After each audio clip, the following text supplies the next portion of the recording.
As part of the John Maxwell team, we want to live out the principles that John teaches. This is our rule of 5 that we seek to practice every day: to lead, to grow, to create, to excel, and to serve. And remember, make today count.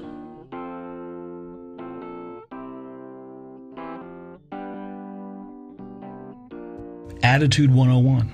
Good attitudes among players do not guarantee a team's success, but bad attitudes guarantee its failure. The following 5 truths are about attitudes, clarify how they affect teamwork and a leader's team. And this number 1, attitudes have the power to lift up or tear down a team.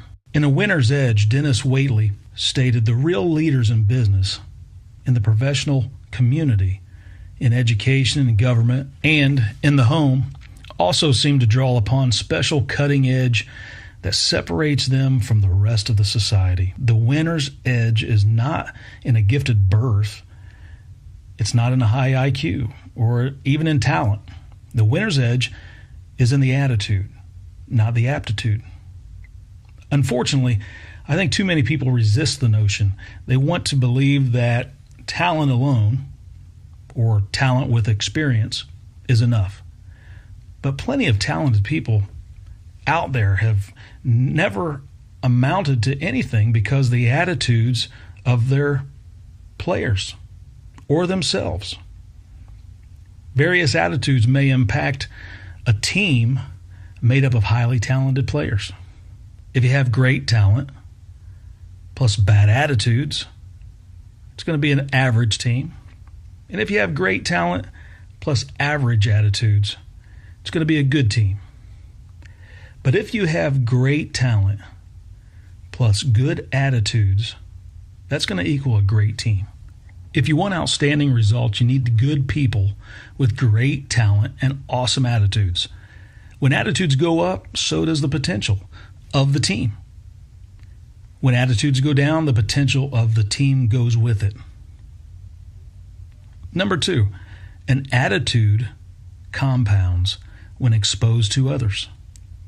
Several things on a team are not contagious, and it's talent, experience, willingness to practice. But you can be sure of one thing: attitude is catching.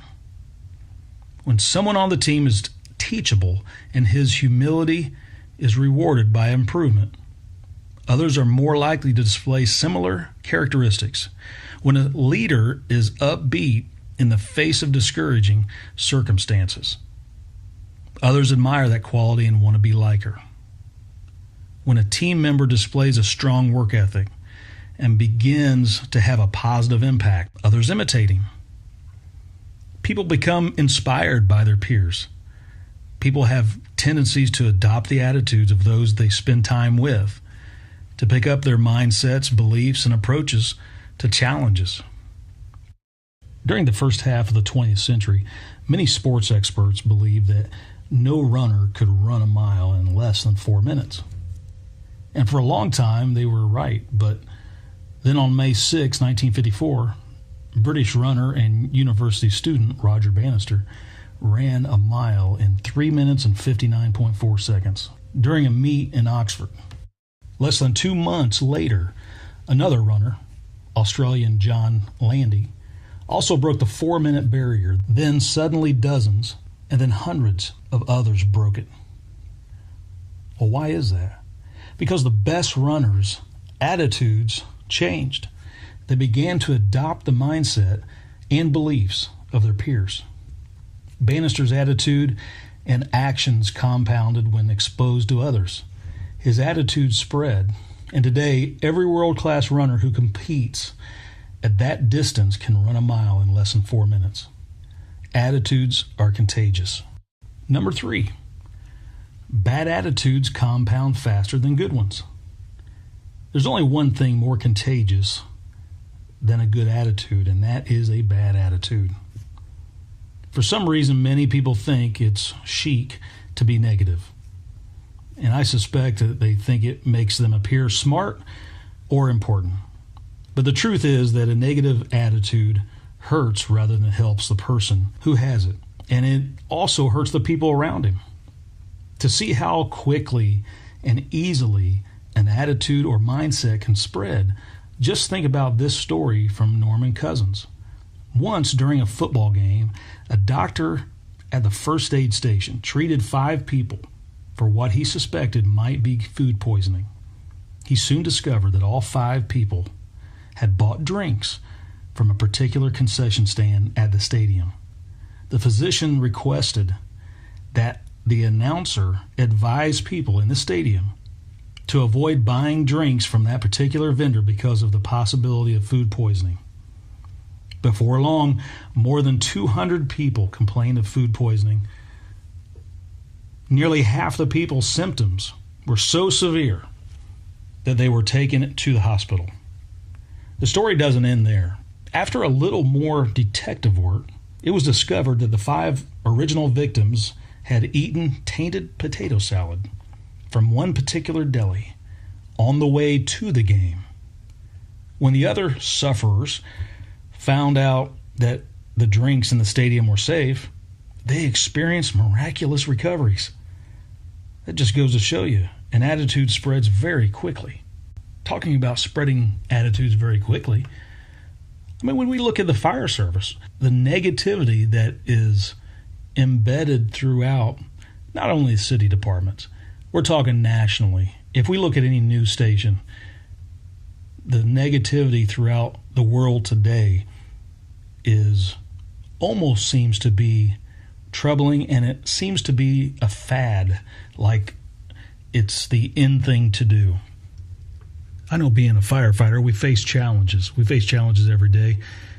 Challenges the average person never will understand. There's so many little things that get underneath your skin, and it's easy to have negative attitudes. It's easy to get caught up in the group. I've been there. I've got caught up in the negativity. The reasons we're negative at the time is many different reasons. It could be political, it could be leadership, it could be home life, it could be anything. The thing that we have to learn from this is exactly that. We have to learn from our failures. We have to learn from our mistakes. And that's the basis behind John Maxwell's failing forward. To understand that to be successful, you have to fail. You have to learn from your mistakes. There's many inventions out there. There's many ideas that were accomplished because of mistakes. Number 4, attitudes are subjective, so identifying a wrong one can be difficult. Have you ever interacted with someone for the first time and suspected that his attitude was poor, yet you were unable to put your finger on exactly what was wrong? I mean, I believe many people have that experience. Attitude is really about how a person is that overflows into how he acts. The reason people doubt their observations about others' attitudes is that the attitudes are subjective. Someone with a bad attitude may not do anything illegal or unethical, yet his attitude may be ruining the team just the same. People always project on the outside how they feel on the inside. Attitude is really about how a person is that overflows into how he acts. Allow me to share with you common rotten attitudes that ruin a team so that you can recognize them for what they are and when you see them. An inability to admit wrongdoing. Have you ever spent time with people who never admit they're wrong? It's painful. Nobody's perfect, but some who think he or she is does not make an ideal teammate. The wrong attitude will always create conflict. Failing to forgive. Holding a grudge is never positive or appropriate. And when unforgiveness occurs between teammates, it's certain to hurt the team. Petty jealousy. An attitude that really works against people is the desire for equality that feeds petty jealousy. For some reason, the people with this attitude believe that every person deserves equal treatment regardless of talent, performance, or impact. Yet nothing could be farther from the truth. Each of us is created uniquely and performs differently, and as a result, we should be treated as such. The disease of me. In this book, The Winner Within, highly successful NBA coach Pat Riley, he writes about the disease of me. He says a team member who has it, they develop an overpowering belief in their own importance. Their actions virtually shout the claim, "I am the one." Riley asserts that the disease always has the same inevitable result, the defeat of us. A critical spirit. When someone on the team has a critical spirit, everybody knows it because everyone on the team can do no right. A desire to hog all the credit.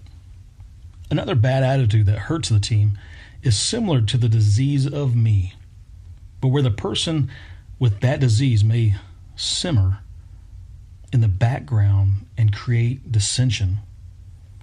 The credit hog continually steps into the spotlight to take a bow, whether he has earned it or not. His attitude is opposite that of NBA Hall of Fame center Bill Russell, who said of his time on the court, the most important measure of how good a game I played was how much better I made my teammates play. Certainly, there are other negative attitudes that I haven't named, but my intention isn't to list every bad attitude. Just some of the most common ones. In a word, most bad attitudes are the result of selfishness.